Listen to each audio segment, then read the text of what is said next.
कृष्ण में अति प्रिय भाइयों बहनों एवं बच्चों, आज हमारी माँ कलीसिया पवित्र परिवार का त्योहार मना रही है। आज के मनन चिंतन के लिए कलीसिया हमें संत लूकास के सुसमाचार से अध्याय 2 वचन संख्या 21 से 40 तक दिया है। इसी में हम देख सकते हैं प्रभु यीशु को मंदिर में चढ़ाने के लिए, शुद्धिकरण के लिए उसी को मंदिर में लेके जाकर उसको चढ़ा रहे हैं। ये नबी मूसा के नियमों के अनुसार निर्गमन ग्रंथ अध्याय 13 वचन संख्या 1-2 में जो जैसा कहा गया है, वैसे प्रभु यीशु को जो पालावटा बेटा है उसको मंदिर में चढ़ाने के लिए लेके जाते हैं और वहां अर्पित करते हैं। वहां 2 लोग उनके लिए इंतजार करते हैं, एक है सिमियोन, दूसरा है अन्ना। हम इन दोनों के बारे में हम लोग ज्यादा मनोरंजन करेंगे नहीं, परंतु हम लोग ज्यादा पवित्र परिवार पर आज विशेषकर हम ध्यान देंगे। एक पवित्र परिवार में हम देख रहे हैं माता मरियम है, संत जोसेफ है और बालक यीशु है। ये तीनों एक दूसरों को प्यार करते हैं और एक दूसरों को स्वीकार करते हैं, एक्सेप्ट करते हैं और एक दूसरों को प्यार करते हैं। आइए इन लोग एक दूसरे को कैसे एक्सेप्ट करते हैं और हम उसको हम देख सकते हैं। और हम लोग संत मत्ती के सुसमाचार अध्याय 1 में देखेंगे तो बहुत बार स्वर्गदूत संत जोसेफ को दर्शन देकर कैसे उसको अपने बालक को और माता मरियम को रक्षा करना है, किस प्रकार उसको एक एक चीज को सामना करना है, उसको बताते, स्वर्गदूत बताते जाते हैं, उसको वो स्वीकार करता है, वो एक्सेप्ट कर लेता है, वो प्रश्न नहीं करता है। इस वचन के अनुसार वो सभी कुछ को करने के लिए तैयार हो जाता है। उसी प्रकार आज के पाठ सुसमाचार में हम देखते हैं अध्याय 2 संत लूकास के सुसमाचार में कि मंदिर में जाकर वो लोग चढ़ा रहे हैं। वहां पर सिमियोन उसको देकर, बालों के देकर बहुत कुछ बताता है और एक चीज माता मरियम को बताते हैं, इस बालक के कारण आपके हृदय में है ना एक तलवार आपको भेजेंगे बोल के बताते हैं और उसी बात को वो ग्रहण कर लेती है। उन लोग कठिनाई उनके जीवन में आते हैं, चुनौती उनके जीवन में आते हैं, कठिनाई और चुनौती को उन लोग दोनों उसको ग्रहण कर लेते हैं। उन लोग बुनबुनाते नहीं है, ईश्वर से प्रश्न नहीं करते हैं और बालक यीशु के लिए उन लोग जो कुछ करना है करने के लिए तैयार हो जाते हैं। उसी प्रकार आजकल परिवार में माता पिता चुनौतियों और कठिनाई को सामना करने के लिए आगे आने की जरूरत है। आजकल हम देख रहे हैं कि मानव लोग बहुत कंज्यूमरिज्म, उपभोक्ता के रूप में वो लोग अपना जीवन बिता रहे हैं और अभी सभी परिवारों न्यूक्लियर फैमिली बन जा रहे हैं। पहले जैसे संयुक्त परिवार नहीं है। अमेरिका और वेस्टर्न कंट्रीज में हम देखेंगे तो वहाँ केवल 2 जनरेशन एक साथ रहते हैं। जैसे अफ्रीकन और एशियन देश में देखेंगे तो वहाँ 3 और 4 जनरेशन के लोग एक साथ, पीढ़ियों को लोग एक साथ रहते हैं और इसमें बहुत सारा अंतर है। वहाँ का जीवन और यहाँ का जीवन में बहुत अंतर है। एक बालक, एक लड़का और लड़की एक परिवार में जन्म होने के बाद उसको 4 प्रकार का उसको जीवन में उन्नति करने के लिए, विकसित करने के लिए आवश्यकता होता है। क्या 4 चीज है? उसको आध्यात्मिक रीति से उसको विकसित होने की जरूरत है, जिसको हम कहते हैं इंग्लिश में स्पिरिचुअली।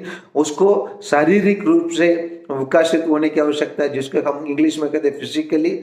और उनको ज्ञान बुद्धि में बढ़ने की आवश्यकता है, जिसको हम कहते हैं इंटेलेक्चुअली। और उसको भावनात्मक रूप से विकसित होने की आवश्यकता है, जिसको हम कहते हैं इमोशनली। जब एक बेटा या बेटी जब ये इन 4 चीजों में विकसित होते हैं और तब तो वो एक अच्छे बालक बन सकते हैं। और हम देख सकते हैं दुनिया में जैसे एक गाय एक बेटा के लिए, एक बछड़ा के लिए जन्म दे देता है, वो बछड़ा दूसरे दिन में उठ के चलना फिरना शुरू कर देता है, उनके माँ के चारों ओर छलांग लगाकर घूमना फिरना करता है।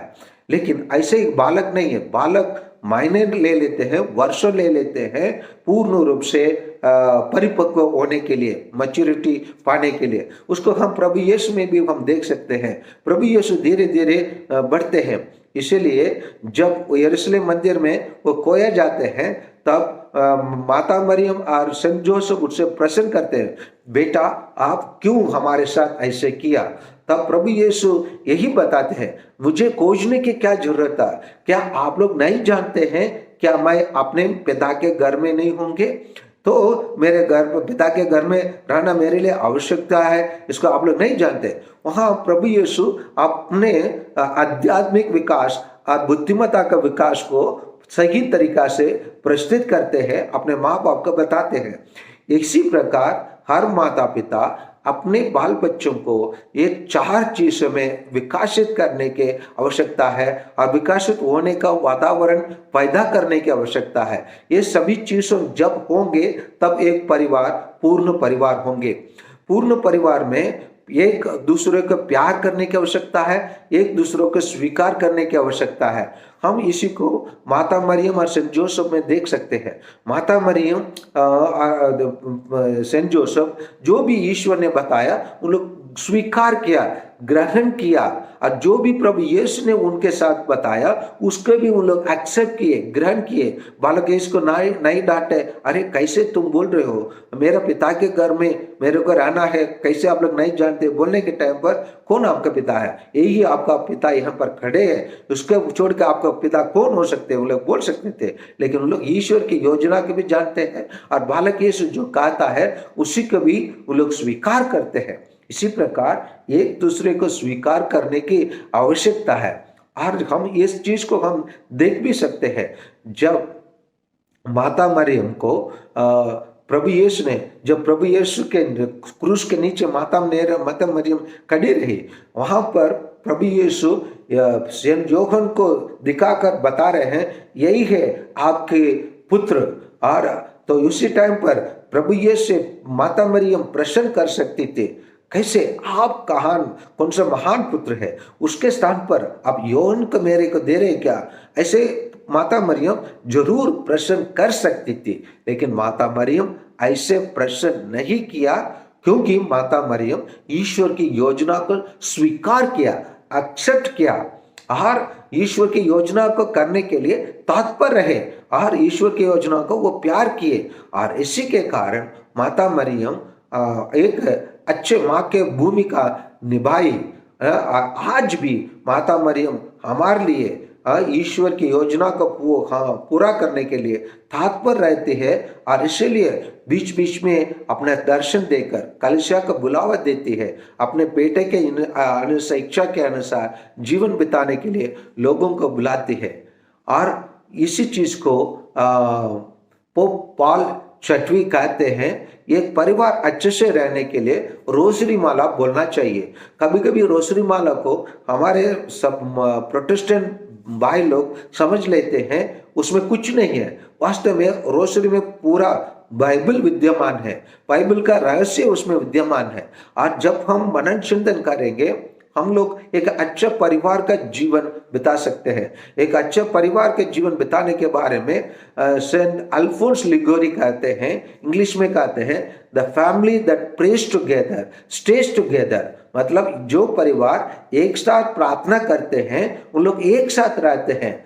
और आजकल भारत में एक साथ परिवार रहना मुश्किल हो गया है, क्योंकि हम लोग ज्यादा अपने बच्चों के ध्यान को पूरा करने के लिए, हम लोग आवश्यकता को पूरा करने के लिए हम लोग ज्यादा ध्यान करते हैं और बच्चे लोग भी ज्यादा हमारे ध्यान की ओर आकर्षित हो जाते हैं। इसलिए ज्यादा उन लोग जो कुछ दुनिया में रहने वाला चीज को बहुत बार माँ बाप के द्वारा मांगते रहते हैं।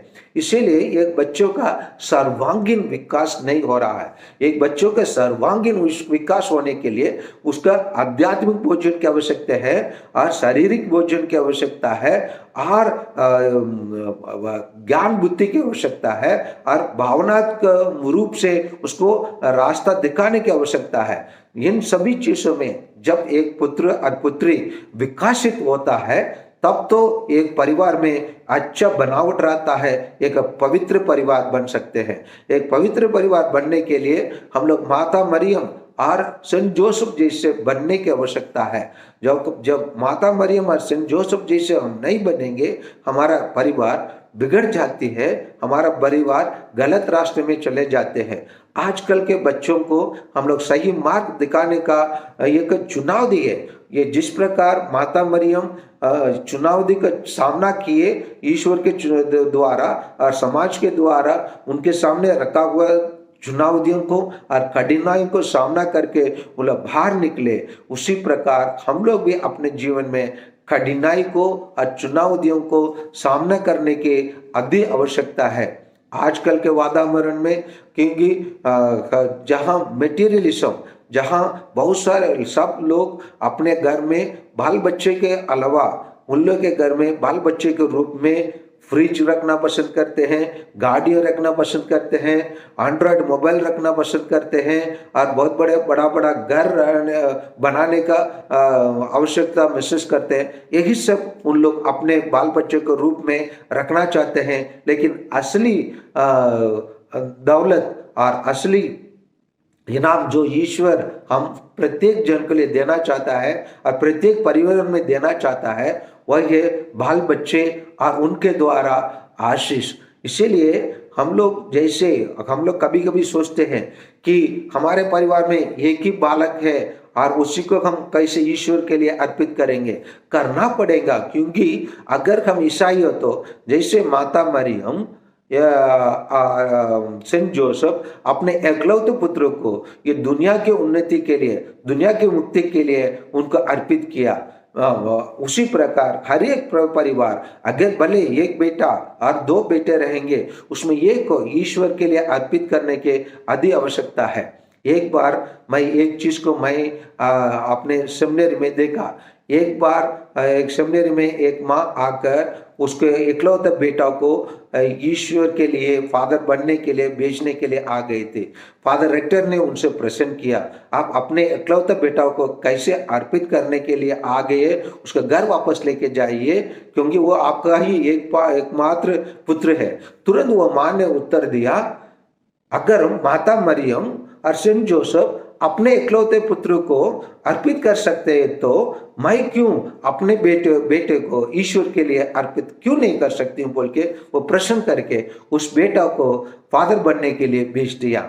हाँ प्यारे भाइयों और बहनों, उसी प्रकार बलिदान करना, उसी प्रकार माता मरियम और सेंट जोसेफ जैसे जिस प्रकार उन लोग अपने बेटे को दुनिया के लिए दिया, उसी प्रकार हम लोग भी अपने बेटे बेटियों को दुनिया की उन्नति के लिए, दुनिया की भलाई के लिए, सुसमाचार के प्रचार करने के लिए हम देने के लिए तैयार होने की आवश्यकता है। और हरदम हमारे परिवार में बाइबल खोल के पढ़ने की आवश्यकता है और एकदम प्रार्थना करने की आवश्यकता है। जैसे सेंट पॉल सिक्स्थ ने कहता है, रोसरी प्रेयर बहुत आवश्यक है हर एक परिवार में। उसी प्रेयर जिस प्रकार ईटा और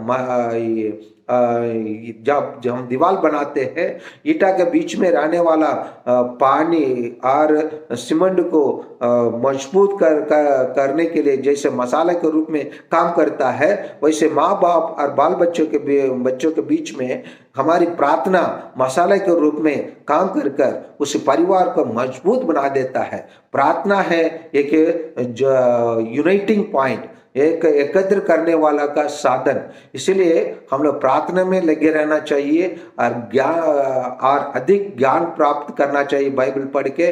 बाइबल हमारे एक परिवार में कम से कम एक अध्याय रोज पढ़ना चाहिए, जिसके द्वारा हमें अधिक ज्ञान और बुद्धि मिलेंगे। आइए आज हम विशेषकर हम अपने अपने परिवार के लिए विशेष रूप से प्रार्थना करें। अपने परिवार को एक अच्छे पवित्र परिवार बनाए, जिस प्रकार नासरेत के प्रभु यीशु के उनकी माता मरियम जैसे और उनके पिता सेंट जोसेफ जैसे हम अपने अपने परिवार को बदले, ताकि ईश्वर जो इम्मानुएल कहते हैं वो हमारे बीच में निवास करे, हमारे बीच में रहे और हमें संभाले और हमारे परिवार को वही पवित्र परिवार के रूप में बदल दे जहाँ ईश्वर पूर्ण रूप में उपस्थित थे। वही वहाँ जहाँ प्यार संभव था, जहाँ एक दूसरों को स्वीकार करने का काम संभव हुआ, उसी प्रकार हम लोग भी एक दूसरों को प्यार करें और एक दूसरों को स्वीकार करें और जहाँ हमारे परिवार में निरंतर प्रभु यीशु रहे और पिता ईश्वर रहे, पवित्र आत्मा हम सबों को अपने कृपा दानों से भरे। आमीन।